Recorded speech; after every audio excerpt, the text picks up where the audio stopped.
New York, September 30, CP Flash. Ambassador Hollowell died here today. The end came suddenly as the ambassador was alone in his study. There's something ungodly about these nightwire jobs. You sit up here on the top floor of a skyscraper and listen in to the whispers of a civilization. New York, London, Calcutta, Bombay, Singapore. They're your next-door neighbors after the streetlights go dim and the world has gone to sleep. Alone in the quiet hours between 2 and 4, the receiving operators doze over their sounders and the news comes in.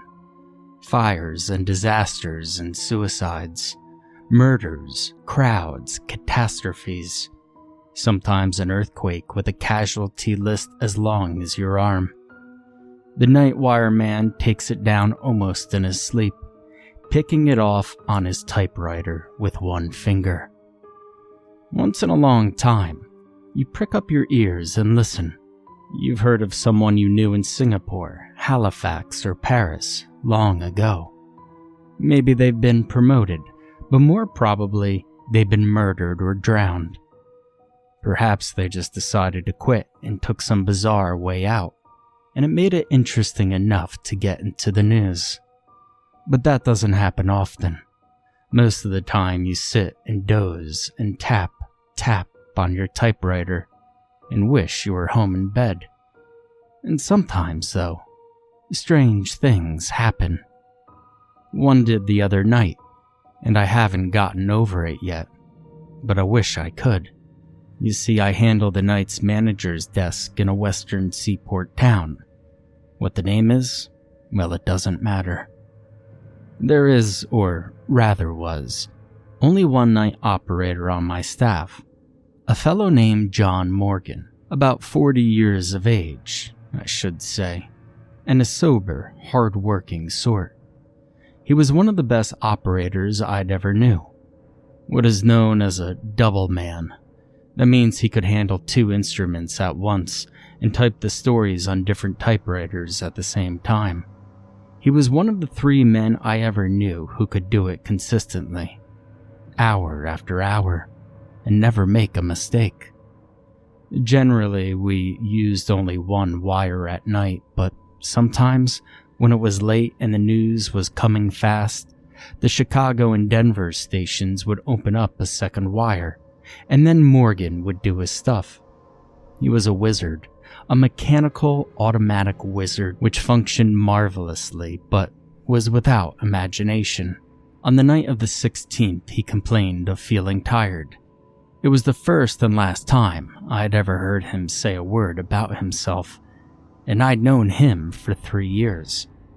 It was just 3 o'clock, and we were running only one wire. I was nodding over the reports at my desk and not paying much attention to him when he spoke. "Jim," he said, "does it feel close in here to you?" "Why, no, John," I answered, "but I'll open a window if you'd like." "Never mind," he said. "I reckon I'm just a little tired." And that was all he said, and I went on working.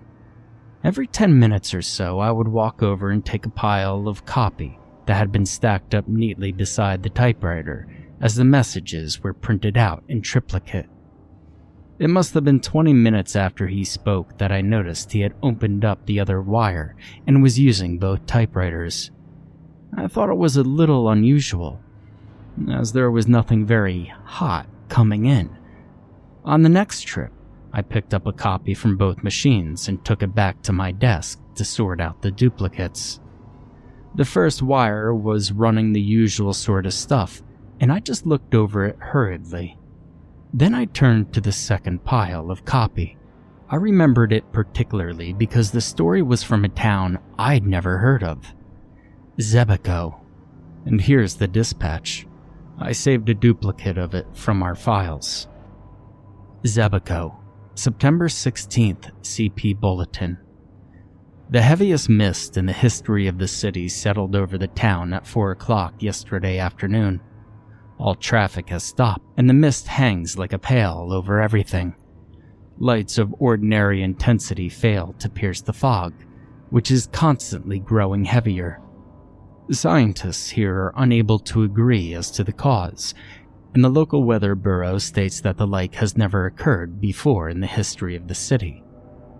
At 7 p.m. last night, the municipal authorities... That was all there was. Nothing out of the ordinary at a borough headquarters, but, as I say, I noticed the story because of the name of the town. Now it must have been 15 minutes later that I went over for another batch of copy. Morgan was slumped down in his chair and had switched his green electric light shades so that the gleam missed his eyes and hit only the top of the two typewriters. Only the usual stuff was in the right-hand pile, but the left-hand batch carried another story from Zebico. All press dispatches come in takes, meaning that parts of many stories are strung together, perhaps with but a few paragraphs of each coming through at a time. The second story was marked Add Fog, and here is that copy. At 7 p.m. the fog had increased noticeably. All lights were now invisible, and the town was shrouded in pitch darkness. The fog is accompanied by a sickly odor, comparable to nothing yet experienced here. Now below that, in customary press fashion, was the hour, 3:27, and the initials of the operator, JM. There was only one other story in the pile from the second wire. Here it is. Second, add Zebico fog. Accounts to the origin of the mist differ greatly.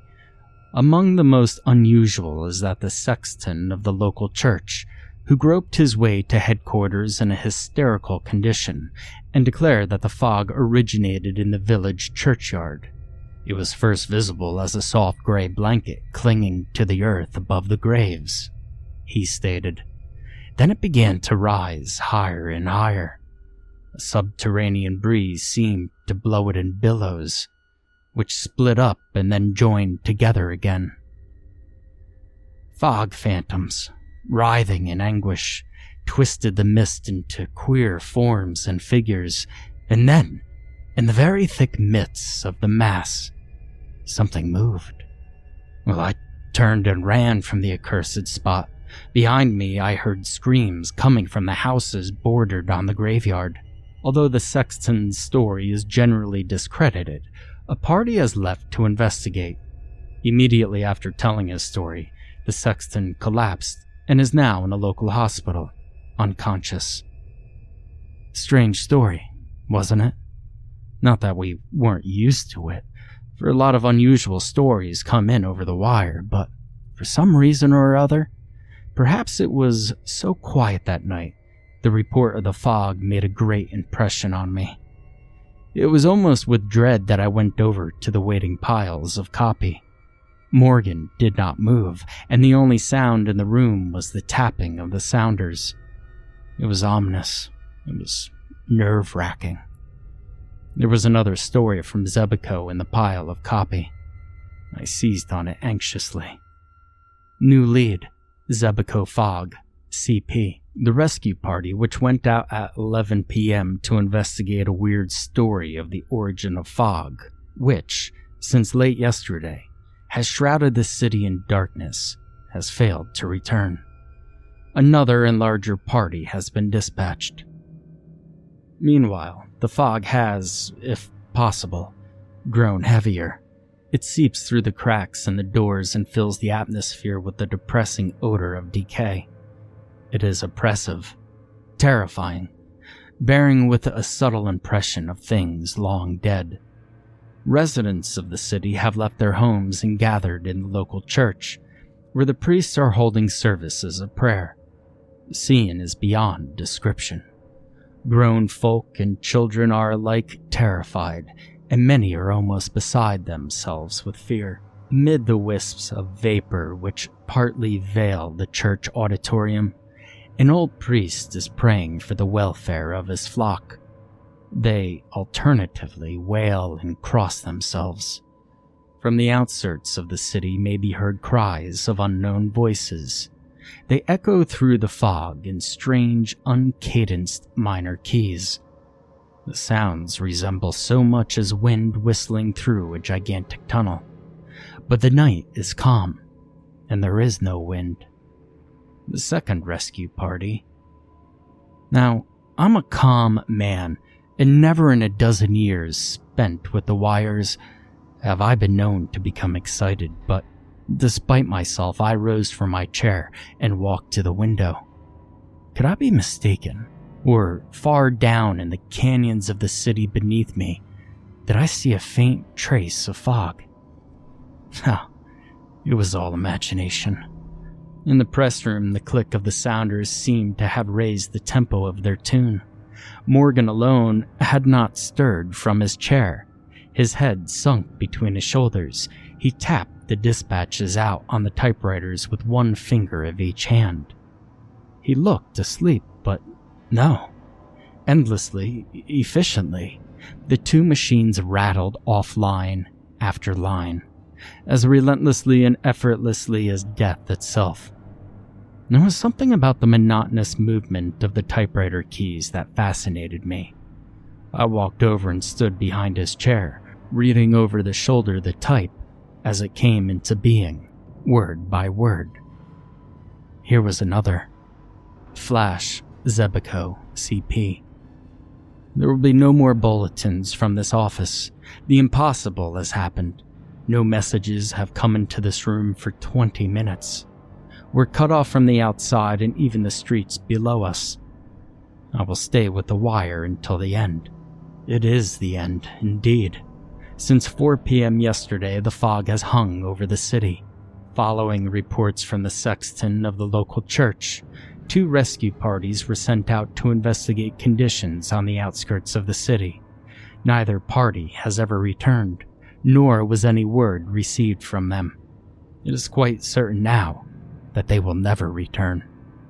From my instrument, I can gaze down on the city beneath me. From the position of this room on the 13th floor, nearly the entire city can be seen. Now I can only see a thick blanket of blackness, where customarily are lights and life. I fear greatly that the wailing cries heard constantly from the outskirts of the city are the death cries of the inhabitants. They are constantly increasing in volume and are approaching the center of the city. And the fog yet hangs over everything. If possible, it is even heavier than before, but the conditions have changed. Instead of an opaque, impenetrable wall of odorous vapor, there now swirls and writhes of a shapeless mass and contortions of almost human agony. And now and again, the mass parts, and I catch a brief glimpse of the streets below. People are running to and fro, screaming in despair. A vast bedlam of sound flies up to my window, and above all is the immense whistling of unseen and unfelt winds. The fog has yet again swept over the city, and the whistling is coming closer and closer. And it is now directly beneath me. Oh my God! An instant ago the mist opened, and I caught a glimpse of the streets below. The fog is not simply vapor. It lives. By the side of each moaning and weeping human is a companion figure, an aura of strange and vari-colored hues. How the shapes cling, each to a different living thing. The men and women are down, flat on their faces. The fog figures caress them lovingly. They are kneeling beside them. They are, but I dare not tell it. The prone and writhing bodies have been stripped of their clothing. They're being consumed, piecemeal. A merciful wall of hot, steaming vapor has swept over the whole scene, and I could see no more. Beneath me, the wall of vapor is changing colors. It seems to be lighted by internal fires. No, it isn't. I've made a mistake. The colors are from above. reflections from the sky. Look up! Look up! The whole sky is in flames, colors as yet unseen by man or demon. The flames are moving. They have started to intermix. The colors are rearranging themselves. They're so brilliant that my eyes burn. They're a long way off. But now they have begun to swirl, to circle in and out, twisting in intricate designs and patterns. The lights are racing each with each, a kaleidoscope of unearthly brilliance. I've made a discovery. There's nothing harmful in the lights. They radiate force and friendliness, almost cheeriness. But by their very strength, they hurt. As I look, they're swinging closer and closer. 1,000,000 miles at each jump. Millions of miles with the speed of light. Hey, it is light of quintessence of all light. Beneath it, the fog melts into a jeweled mist, radiant, rainbow-colored of 1,000 varied spectra. I could see the streets, and they're filled with people. The lights are coming closer. They're all around me. I am enveloped. The message stopped abruptly. The wire to Zebico was dead. Beneath my eyes, in the narrow circle of light from under the green lampshade, the black printing no longer spun itself, letter by letter, across the page. The room seemed filled with a solemn quiet, a silence vaguely impressive, powerful. I looked down at Morgan. His hands had dropped nervously at his sides, while his body had hunched over strangely. I turned the lampshade back, throwing light squarely in his face. His eyes were staring, fixed. Filled with a sudden foreboding, I stepped beside him and called Chicago on the wire. After a second, the sounder clicked its answer. Why? But there was something wrong. Chicago was reporting that wire too had not been used throughout the evening. "Morgan?" I shouted. "Morgan? Wake up. It isn't true. Someone has been hoaxing us." "Why?" In my eagerness, I grasped him by the shoulder. His body was quite cold. Morgan had been dead for hours. Could it be that his sensitized brain and automatic fingers had continued to record impressions even after the end? But I shall never know, for I shall never again handle the night shift. Search in a world atlas discloses no town of Zebico. Whatever it was that killed John Morgan will forever remain a mystery.